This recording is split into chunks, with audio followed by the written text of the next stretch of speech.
Hello, అందరూ ఎలా ఉన్నారు? ముందుగా మీ అందరికీ ధన్యవాదాలు. బయటేమో వర్షం, పిల్లలు స్కూల్ నుంచి రాగానే స్పైసీగా ఏమైనా కావాలమ్మా, టేస్టీగా అని అడిగారు.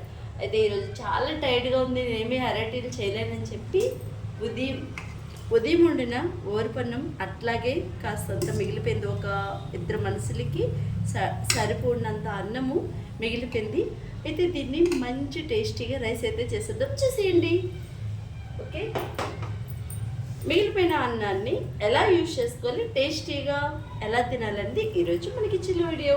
అయితే ఫస్ట్ దానికోసం కాస్తంత క్యాబేజీ ముక్కను తీసుకోవాలి, ఒక సిమ్లా మిర్చి తీసుకోవాలి, ఒక ఉల్లిపాయ తొక్క తీసి కడిగి పెట్టుకున్నాను, ఒక ఉల్లిపాయ తీసుకోవాలి, 3 పచ్చిమిర్చి తీసుకోవాలి, కరివేపాకు రెమ్మలు కూడా తీసుకోవాలి. ఓకే, ఇప్పుడు ఇవన్నీ మనం కట్ చేసుకోవాలి.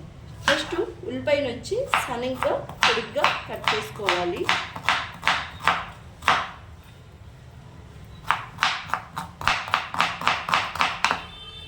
ఉల్లిపాయలు ఇలా సన్నగా పొడిగా కట్ చేసుకున్నాం కదా, అది మాదిరిగా సిమ్లా మిర్చిని కూడా మనం సన్నగా పొడిగా కట్ చేసుకోవాలి.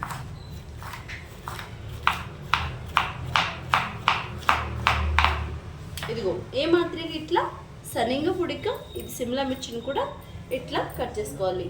సిమ్లా మిర్చి అనేది హెల్త్కి చాలా చాలా మంచిదండి.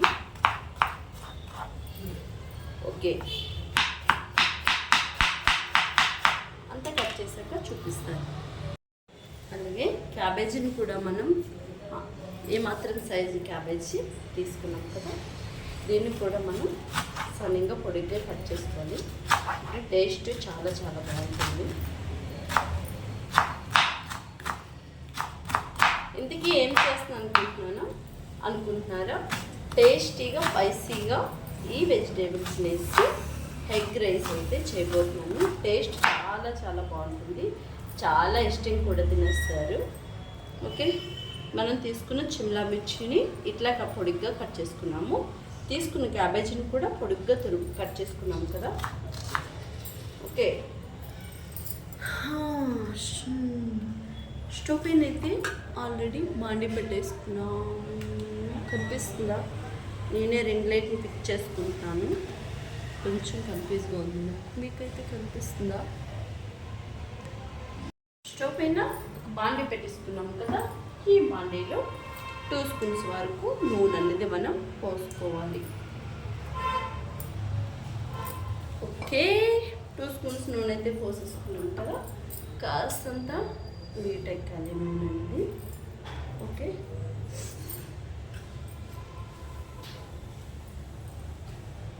మనం పొడిగా కట్ చేసుకున్న ఉల్లిపాయ ముక్కల్ని వేసేసుకుందాము.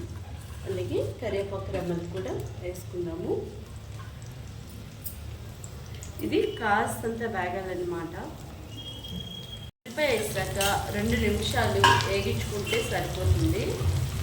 ఉల్లిపాయ వేసుకున్న వెంబడే మనం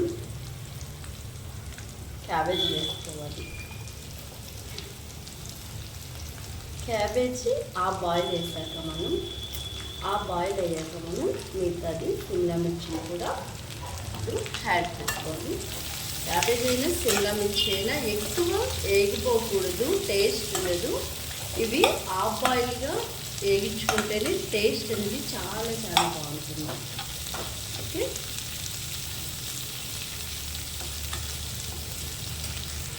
తీసుకున్న పచ్చిమిర్చిని కూడా 1-2గా చేర్చి వేస్తున్నాను.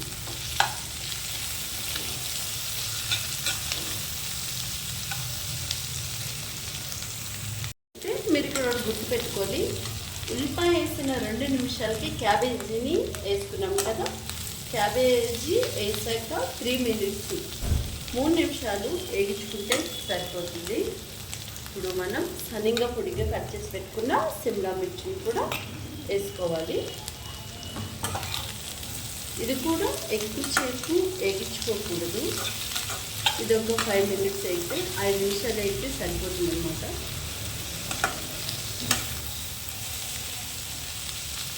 ఇప్పుడు దీంట్లో మనం సాల్ట్ని యాడ్ చేసుకున్నాము. ఓకే, ఈ కాయగూరలకి ఎంత సాల్ట్ సరిపోతుందో అంత సాల్ట్ని మాత్రమే మనం వేసుకోవాలి. ఆల్రెడీ మనం సిమ్లా మిర్చి చేసుకొని 3 నిమిషాలు అయితే అయిపోయి వచ్చింది. ఇంకొక 2 నిమిషాలు వేగితే సరిపోతుంది.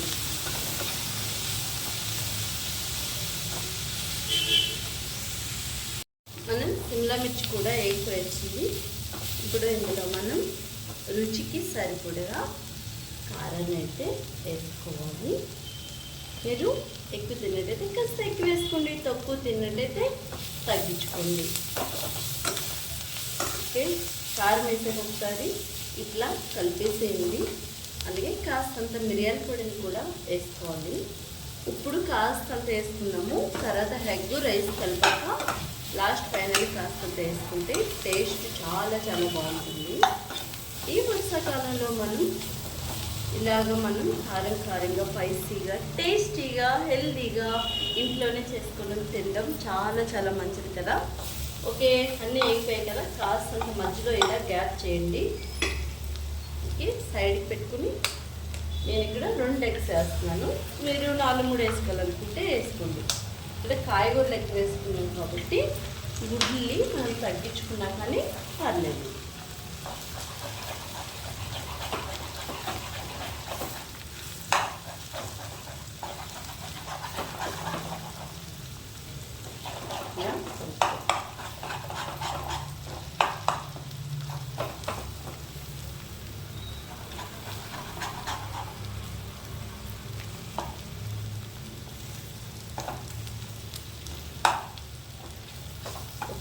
ఇలా పొల్లట్లా కట్టింది కదా, ఇప్పుడు అంతా కలుపుతుంది.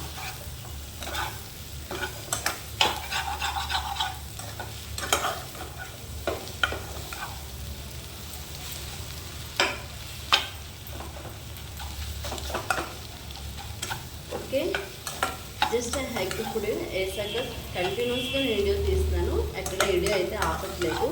మనకి తెలియాలి దాన్ని ఎలా చేసుకోవాలి, అంటే ఎంత వేపుకోవాలి, ఎంత వేయకూడదు అనేది కూడా తెలియాలి కదా. ఓకే, చూసారా ఎగ్ కోడిగుడ్డు కూడా మొత్తం ఇలా అయిపోయింది కదా. ఇలా ముక్కలుగా అయిపోయిన తర్వాత మనం ఇలా చేసుకున్న తర్వాత ఏం చేయాలి, కోడిగుడ్డు అంతా ఇలా ముక్కలుగా అయిపోయిన తర్వాత గ్యాస్ని సిమ్లో పెట్టుకోవాలి. అన్నప్పుడు ఇందులో రైస్ని అయితే వేసేసుకుందాం.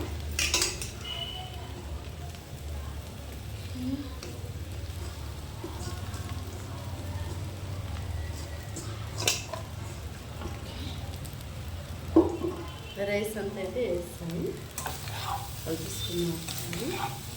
రైస్ అంతా కలిసేలా కలుపుకొని మనం ఇందాక ఏం చేసాము, ఓన్లీ ఆ కాయగూరలకి సరిపడిగే కదా మనం సాల్ట్ని యాడ్ చేసాము. ఇప్పుడు రైస్ వేసుకున్నాం కాబట్టి రైస్కి సరిపడగా సాల్ట్ని కూడా మనం యాడ్ చేసుకోవాలి. ఇందాక చెప్పాను కదా, ఇందాక కాస్తంత చిటికెడంత వేసుకున్నాము మిరియాల పొడి. ఇప్పుడు రైస్లో కాస్తంత రైస్ వేసాక ఇలా మనం మిరియాల పొడిని యాడ్ చేసుకోవాలి.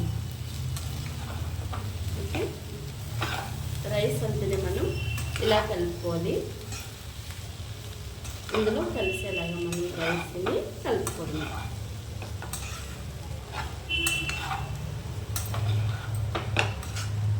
ఓకే, వీడియో ఆపుతాను, మళ్ళీ ఎక్కువైపోతుంది సోదంటారు, కలిపిసాక చూపిస్తాను. ఇందులో లాస్ట్ ఫైనల్గా మనం కస్తూరి మేతిని కూడా మనం కాస్తంత అలా పైన వేసేసుకోవాలి. ఓకే, ఇప్పుడు నేనైతే కస్తూరి మేతి వేసాక గ్యాస్ని అయితే ఆఫ్ చేశాను. ఓకే, ఇదంతా ఇలా కలిస్తేనే కదా, నా మాటలో చెప్పడం కాదు, ఎప్పటికప్పుడు ఈ రైసు చల్లన్నం ఉండిపోయిందనే కాదు, మీరు అప్పుడు పక్కన కుక్కర్ రైస్ పెట్టుకొని ఒక పక్క మీకు టైం లేదు బిజీగా వెళ్ళిపోవాలి అనుకున్నారనుకో, ఇలా పక్కన ఇది పోపు వేసేసుకొని ఇలా గబగబా కట్ చేసేసి ఓ పక్కన రైస్ అయిపోతుంది, ఓ పక్క మంచి టేస్టీ స్పైసీ కారంగా రైస్ కూడా అయిపోతుంది. ఇది మనం తినేటప్పుడు ఏంటంటే ఆ సిమ్లా మిర్చి ముక్కలు హాఫ్ బాయిల్ అయ్యి ఆ క్యాబేజీ ఆ మిరియాల పొడి కస్తూరి మెంతి నోటికి తగిలి చాలా అద్భుతంగా ఉంటుంది, చాలా చాలా బాగుంటుంది. నా మాటలో నేను చెప్పడం కాదండి, ఒకసారి మీరు కూడా ఇలా ట్రై చేసేయండి. ఈ వీడియో బ్యాచిలర్ కోసం కూడా బ్యాచిలర్కి అస్సలు టైం ఉండదు కదా, మీరు ఎలక్ట్రికల్ కుక్కర్లో ఎక్కువ వాడుతుంటారు. కానీ ఎలక్ట్రికల్ రైస్ కుక్కర్ అనేది ఆరోగ్యానికి అస్సలు మంచిది కాదండి.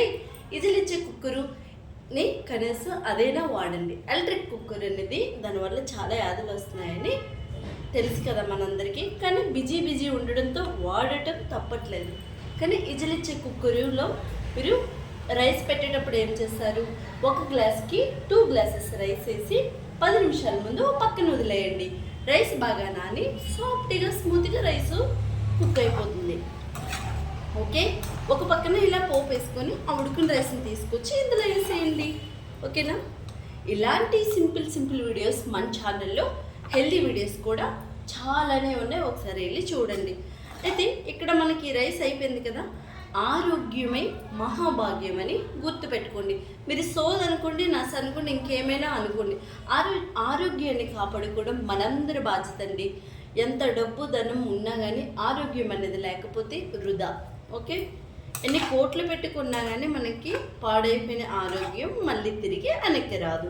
ఓకే, ఈ వీడియో మీకు ఎలా అనిపించింది కామెంట్ రూపంలో చెప్పండి. అయితే ప్రతి పేరెంట్స్కి నేను చెప్పింది ఒకటే, పిల్లలకి గారాబం చేయండి, ప్రేమించండి. కానీ అతి గారాబం కూడా అంత మంచిది కాదు.